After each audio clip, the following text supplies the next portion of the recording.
Bonjour à toi. Dans cette petite vidéo, laisse-moi te montrer la voix de Coq de combat. Et tu sais quoi le titre en VO? Non, c'est pas de Cock of Fight, c'est chameau. Pas le dromadaire, hein.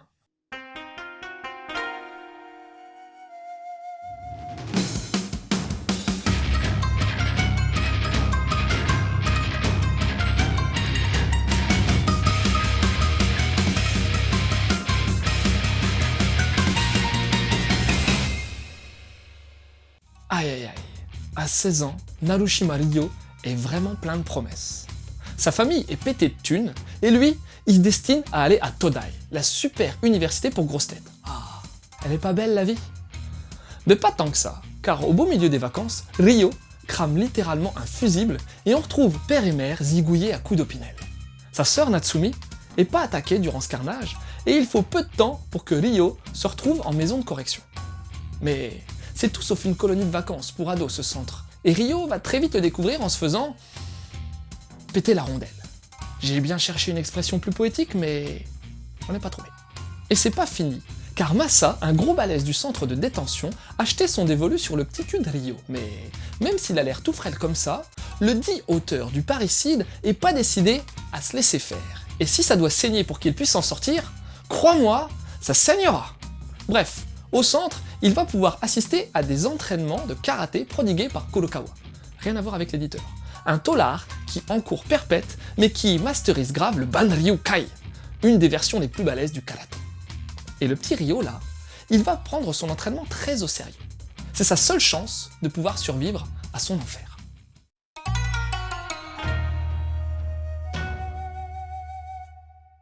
Bon, avec Coq de combat, on est face à un trait d'une grande précision, très réaliste. Perso et décors sont très agréables à regarder et il y a une tripotée de détails. Que ce soit les pliures des vêtements, les musculatures ou bien les ossatures, il te suffira de regarder les mains ou les pieds pour comprendre de quoi je veux parler. C'est un travail très bien maîtrisé. Mais c'est même pas la force principale de ce manga. Là où Chameau frôle la perfection, c'est dans le découpage. La structuration des pages et des doubles pages provoque à elle seule une grosse fluidité dans la narration et impose un rythme parfaitement maîtrisé, avec des accélérations frénétiques dans les actions et des sas de décompression super lyriques par moments. On a beaucoup de mal à sortir de l'histoire et les valeurs de plan renforcent encore plus cette impression. C'est riche, original, ça le sera encore plus au fil des volumes et, à mon sens, ça propulse Tanaka Akio au rang des dessinateurs japonais de très grand talent. Pour l'édition, c'est un peu particulier. C'est Akata et son équipe, Dominique Verret en tête, qui ramènent cette tuerie en France en 2003. L'édition est solide, bénéficie de beaucoup, peut-être même trop, de notes d'intention éditoriale pour qu'on puisse appréhender correctement la violence du titre, mais possède des onomatopées francisées vraiment pas exceptionnelles. Ça, c'était en 2003, et l'édition a perduré comme ça jusqu'en 2007. Ensuite, après une embrouille entre le dessinateur et le scénariste, Coq de combat change de maison d'édition au Japon. Et c'est après une pause de 5 longues années que la série revient, toujours chez Akata Delcourt, avec une nouvelle édition sublimée par des jaquettes en papier craft réellement impressionnantes. Bon, j'ai pas racheté les premiers volumes dans cette nouvelle édition, mais je te conseille de partir sur cette dernière, vraiment plus aboutie, et puis aussi par souci de cohérence dans ta collection.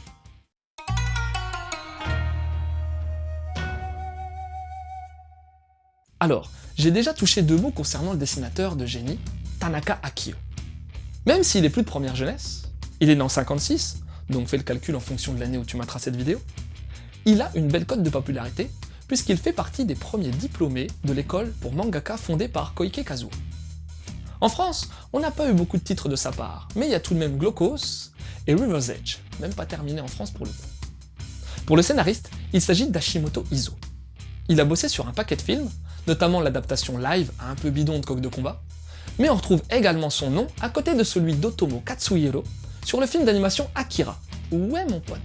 Par contre, suite à un conflit avec Tanaka concernant la réelle paternité scénaristique de Chameau, il laissera son comparse dessinateur se démerder tout seul pour la fin de Coq de combat à partir du volume 20. Alors je te mets direct au parfum. T'es là face à un manga d'une richesse et d'une puissance rarement égalée. La preuve, en France, le titre a reçu le prix du meilleur manga au cartooniste 2003. La même année, il est nommé pour le prix de la culture Tezuka Osamu, et en 2005, c'est le Festoche d'Angoulême qui lui décerne le prix de la meilleure série. Et ce que je peux te dire, c'est que c'est amplement mérité. Quand tu commences à lire Chameau, tu te prends une véritable claque. L'histoire est hyper violente, visuellement, mais aussi psychologiquement. Mettre un héros tout fragile dans un centre rempli de perversions est difficile à supporter, et fait de ce titre un manga à vraiment pas mettre entre toutes les mains. La notion public averti figure d'ailleurs sur la jaquette. On va alors suivre une sorte de quête initiatique de Narushima qui va nous conduire vers les limites de l'humanité, tant au niveau mental que physique. Narushima vit l'enfer, et pour s'en sortir, il va devoir dépasser sa condition. J'ai pas trop envie de te donner des exemples, car je te foutrais en l'air le plaisir de lire la série, mais on va assister à une véritable métamorphose d'ange en démon. Bien entendu, le karaté est l'élément déclencheur du processus de transformation. Kurokawa Kenji va apporter à Ryo la technique mais également un certain dépassement mental. Il va alors comprendre qu'il n'a pas le choix et que le retour en arrière est impossible s'il suit cette voie. Et s'il la suit pas, de toute façon, il crèvera. Par rapport à tout ce que je viens de te raconter, tu dois te dire qu'il s'agit encore d'un manga hyper violent avec de la bagarre. Mais absolument pas. Alors oui, la place du karaté est très importante, mais t'as aussi toute une esthétique qui pousse à la réflexion avec pas mal de métaphores symbolisées par la nature et les animaux. Et quand t'approfondis, tu te rends compte qu'il s'agit d'une grave remise en question de notre société. Ben ouais, notre monde est hyper violent. On pousse des gens dans des directions qu'ils souhaitent pas forcément suivre. On les soumet à une telle pression de la famille, de la société, qu'il y a parfois quasi aucune possibilité de faire des choix. Et quand on n'a pas le choix, ou qu'il est super restreint, seuls les plus forts survivent. Les autres restent sur le carreau. Bon, je vais m'arrêter là en ce qui concerne les interprétations, mais sans déconner, faut que tu lises Coq de combat.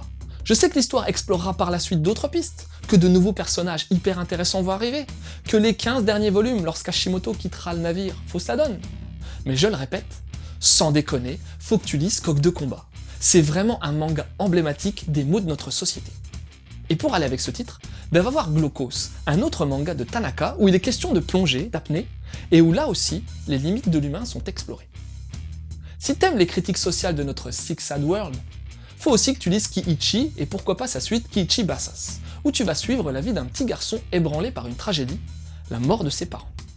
Et puis, le début de Shamo n'est pas sans rappeler le début de Rainbow, un merveilleux manga où des jeunes sont eux aussi en proie face à la violence du monde et d'une maison de correction. Voilà, c'était Loud, j'espère que cette petite chronique t'aura donné envie de lire Coq de combat. Je te laisse et continue de suivre la voie du manga.